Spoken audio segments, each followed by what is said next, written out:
Hey, what's up guys? It's Texumer talking to you here.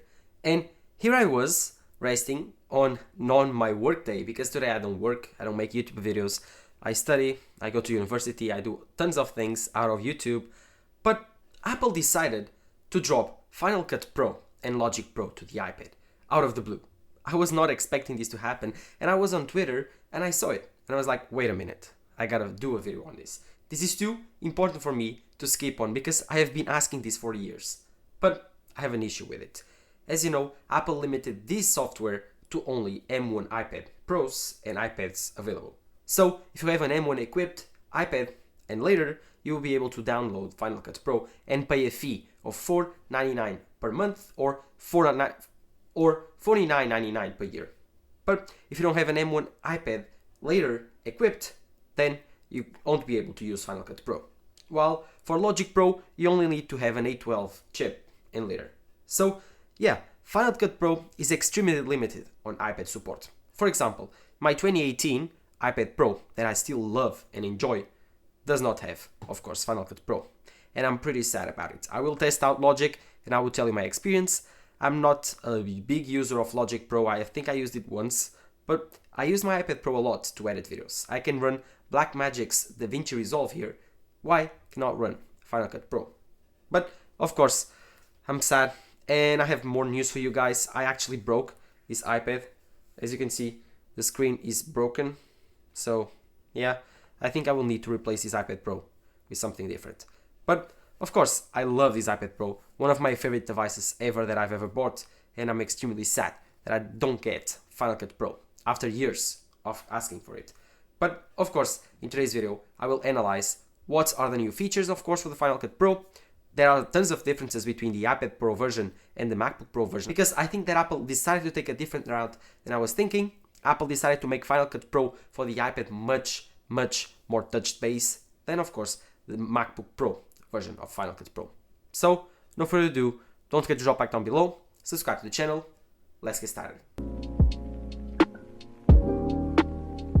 So, if you have an M1 iPad Pro and later enjoy it, this will cost $4.99 per month or $49.99 per year.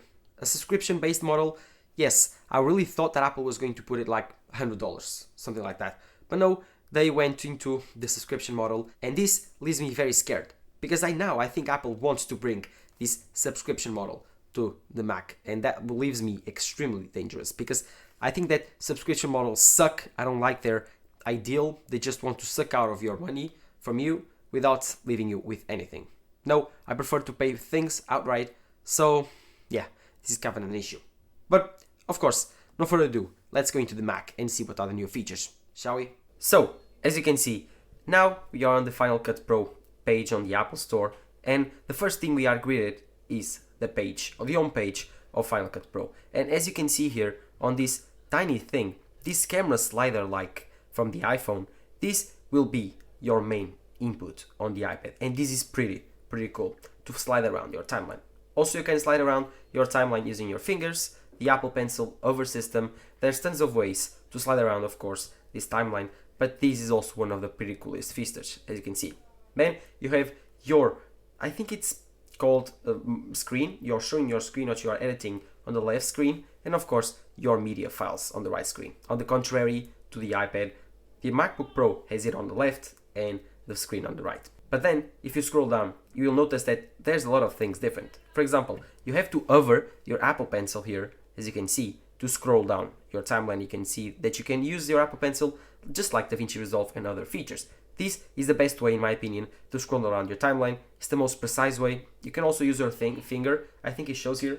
Yes, you can see here that it shows that you can use your finger. Also pretty easy to use. But I think that the Apple Pencil will be the best option for you. First, you can see here we have the Apple Pencil and the finger. I can replay this video for you. You can see here he uses the finger and then uses the Apple Pencil. So these are the two main input methods you can use. If you have an M2 iPad Pro or later, then you will be able to use this other Apple Pencil to cover it from your timeline. But if you don't, you will have to use your finger or your Apple Pencil. I think the Apple Pencil will be better. It's more precise, in my opinion. Just better, from my experience of using DaVinci Resolve and LumaFusion. Then we also have a new feature to Final Cut Pro, which is live drawing using your Apple Pencil. You can draw on top of your videos, and I think this one is pretty cool. As you can see here, this is pretty cool, drawing some type of effect on your video.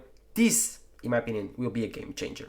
So I think this should come to the MacBook Pro. Use my iPad has a secondary screen on Sidecar or other things. This would be pretty cool if they add it to the Mac. Then we have, of course, HDR support. The iPad Pro has the mini LED screen, and the mini LED screen just supports HDR. Pretty cool, in my opinion. It's one also incredible feature on the Final Cut Pro. My MacBook Pro also has a mini LED screen, so yeah, I can also use it on my MacBook Pro. Nothing new. I don't really like HDR content. I don't really enjoy, and I don't really create HDR content. But if you do, the iPad Pro is also capable of doing that. It's also capable of shooting that, and is also capable of editing that now on Final Cut Pro. Then we also have the iMovie import, which you can use the app. Pretty cool, pretty useful if you use iMovie or you are used to use the iMovie on your iPads. And finally, you have the Apple Pencil and keyboard support. The keyboard shortcuts will be available if you have a Magic Keyboard or an external keyboard, and the Apple Pencil will also be available to scroll down your timeline and do other precise stuff. This will be, in my opinion, the most powerful video editing app on the iPad ever made.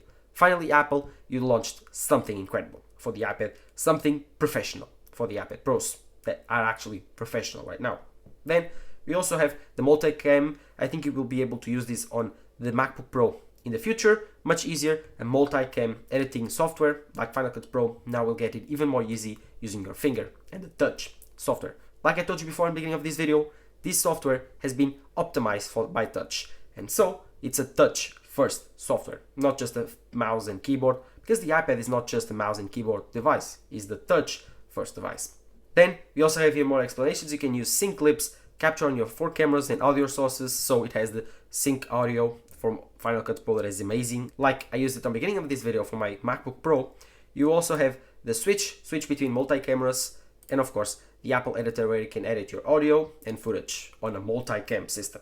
This is incredible, and I don't think the Final Cut Pro from the Mac has it, but if these features are from the new iPads, I'm pretty much sure they will come to the Mac.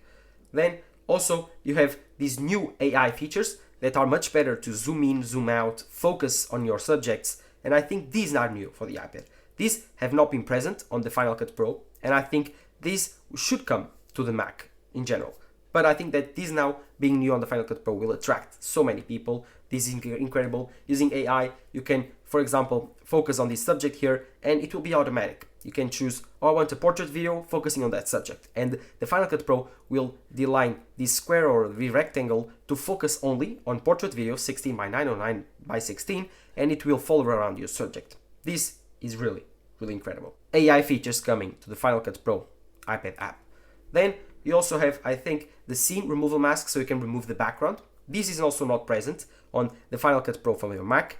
No, this is also a new feature from AI using neural cores from the iPad Pro, but I think this should come to the Apple Silicon Macs also.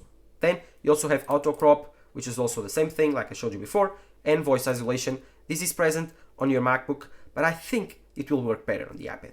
All of these AI features, I'm so hopeful that they should come to the Mac. If not, I'm pretty bummed out, and I think I want to buy an iPad just for them.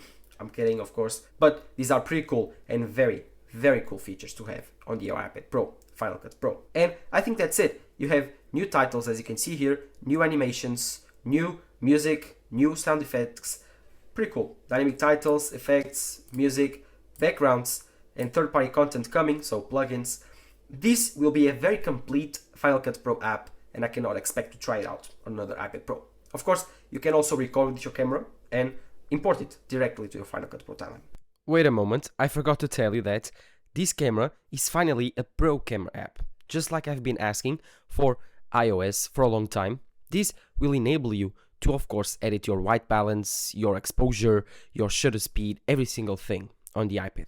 Oh my gosh, Apple, bring this Pro app for the iPhone. I cannot wait to use it to film my videos. Of course, this is just now exclusive for the iPad. I know, pretty weird, but it will be available on the Final Cut Pro app on the iPad Pro. So, enjoy it. This will be incredible. And I think that's it for the Final Cut Pro. Menu controls, monitors, support, ProRes, and save. I think this will be the most crazy app for the iPad ever made. And I think that having menu controls to shoot your video and of course import it directly to your timeline. Having a monitor is also pretty good, and a ProRes available. My god, this is so cool. All of this is, in my opinion, incredible. Also, all the features present on the MacBook Pro will be present on the iPad Pro, and as you can see, like all of these features, it's just incredible. The timeline, the video editing app using, I think, cinematic mode, editing that, the video codecs exporting, all of this will be pretty cool. And we reached the end of this Final Cut Pro page. And what we've learned today is that Final Cut Pro will not be dumbed down.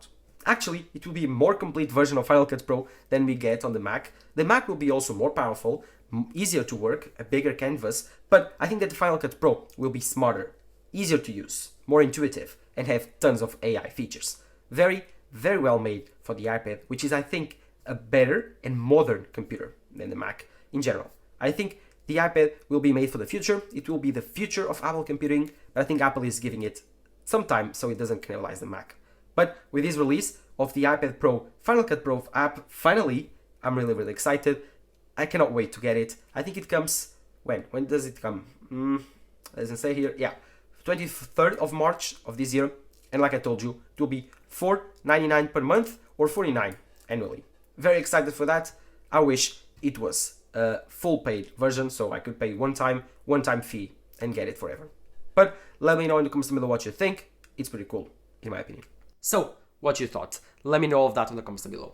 I think that the iPad Pro now has one more professional app available, and I'm really, really excited for it. I think that Final Cut Pro is going to be a success on the iPad. Tons of creators like to use their iPad to create videos. I did before, like 1.5 years ago, before I bought my M1 Max MacBook Pro 16-inch. I've used LumaFusion, then DaVinci Resolve, and now if you have an M1 or later equipped iPad Pro or iPad, you can buy the Final Cut Pro and use it on your iPad Pro or iPad Air 5th gen, I think.